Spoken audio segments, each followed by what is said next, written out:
Please help. Mentally strong कैसे होते हैं और मेंटली स्ट्रांग होने का मतलब क्या है, ये हमको मिल करके आज फाइंड आउट करना है।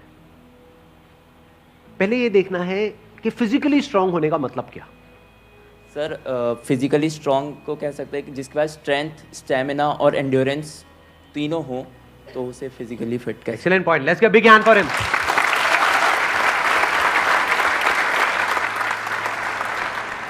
क्या हम ये कह सकते हैं उसकी मसल स्ट्रांग हो? हाँ, क्योंकि कुछ भी लिफ्ट करने के लिए, सही। वेट उठाने के लिए मसल्स का स्ट्रांग होना जरूरी है। मसल्स वीक होंगी तो आप नहीं कर पाओगे, हाँ। है ना। जो ओवरऑल स्ट्रक्चर है उसमें बोन्स भी आ गई, मसल्स भी आ गई, वो स्ट्रांग होनी चाहिए, उसको हम फिजिकल स्ट्रेंथ बोल सकते हैं। अभी यही फंडे जो हम फिजिकल में देख रहे हैं, इसी को मेंटली देख करके और फिर समझने की कोशिश करेंगे स्टेप बाय स्टेप कि उसका मतलब क्या। कि फिजिकल स्टेमिना तो हमको समझ आता है कि फिजिकली हम जल्दी ना थके। कोई बंदा है उसने थोड़ा बहुत काम किया एकदम से थक गया तो इसका मतलब फिजिकली स्ट्रांग नहीं है।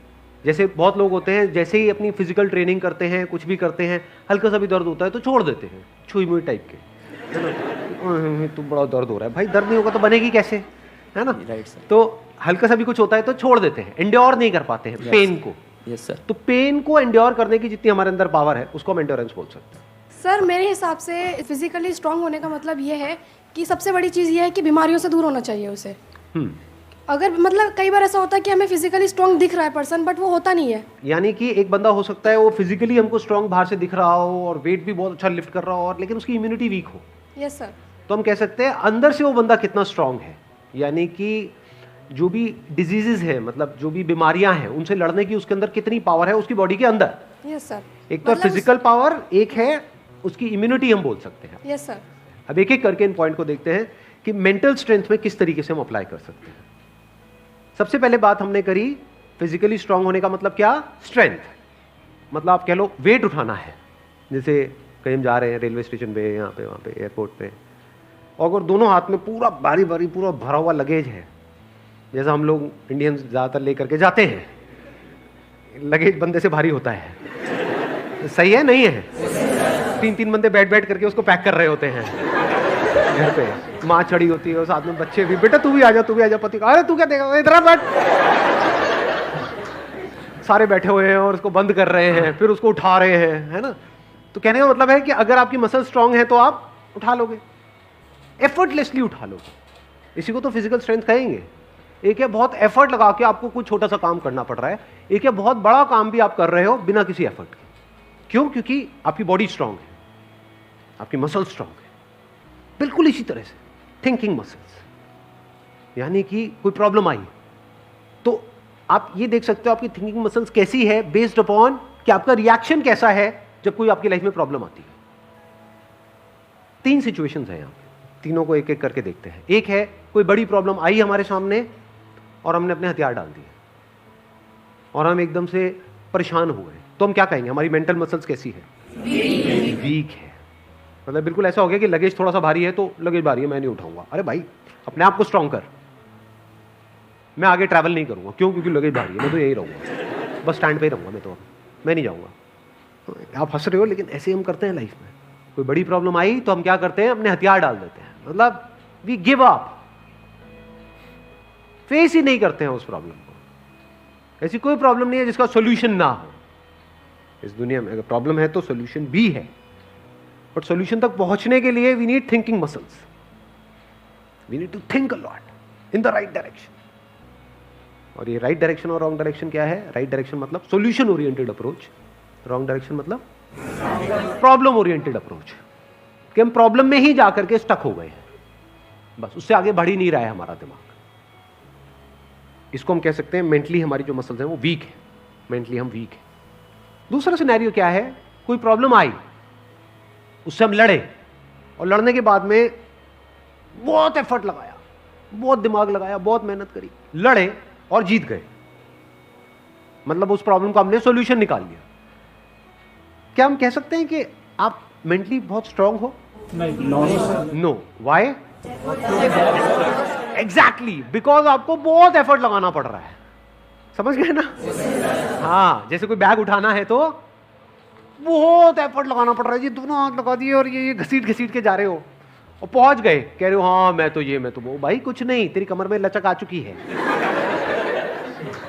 The second scenario is better than the first scenario but not as good as the third scenario. Third scenario क्या है?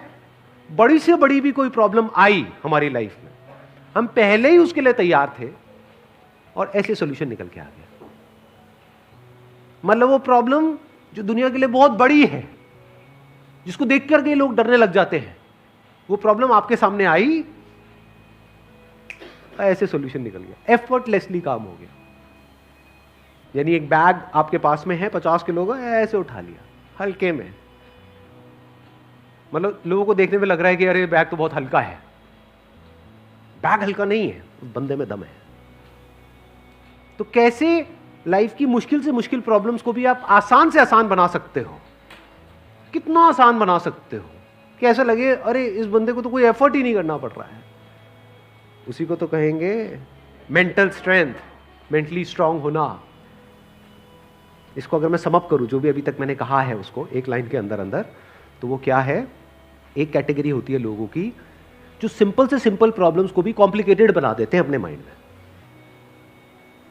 99% लोग ऐसे ही हैं इस दुनिया में। सिंपल सी प्रॉब्लम है, कुछ भी नहीं, उसको भी इतना कॉम्प्लिकेटेड किया हुआ है जैसे पता नहीं क्या हो गया, हवा बना दिया है पूरा का पूरा।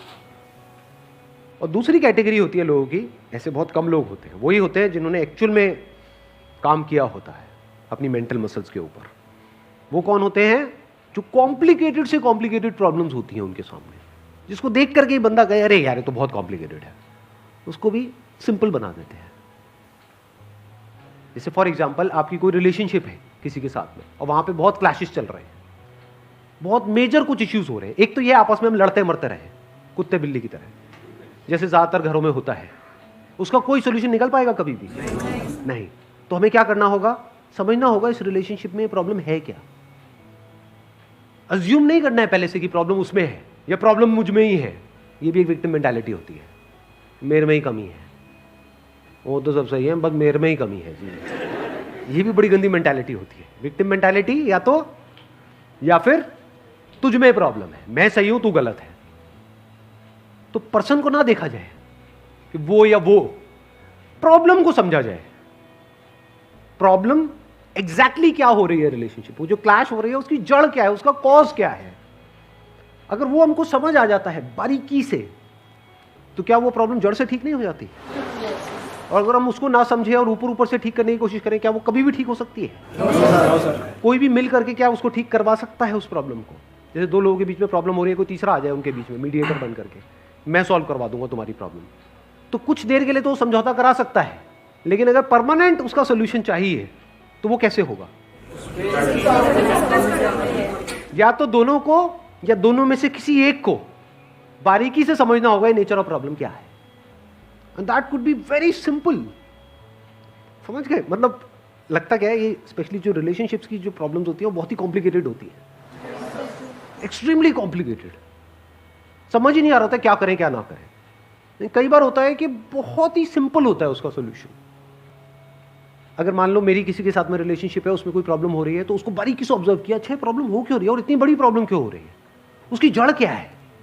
तो जब जड़ तक गया तो मैंने देखा कि अच्छा मैं कुछ इस तरह से बोलता हूं जहां से पूरा खेल शुरू होता है। अगर मैं ये ना बोलूं तो, और इसकी जगह ये बोल दूं तो क्या खेल अलग डायरेक्शन में नहीं चला जाएगा? दोनों का अंडरस्टैंडिंग होना बहुत जरूरी है। आप कह रहे हो दोनों की अंडरस्टैंडिंग होना बहुत जरूरी है। हाँ जी सर। ध्यान से समझना, अब ये प्रॉब्लम ओरिएंटेड अप्रोच है, सॉल्यूशन ओरिएंटेड अप्रोच है।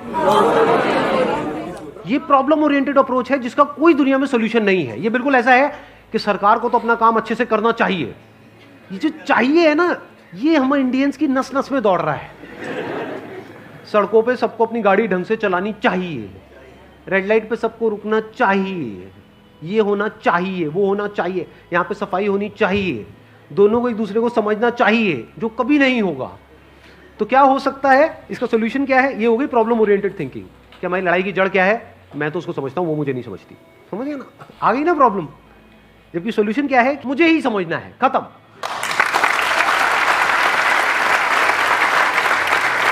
Thank you so much for coming.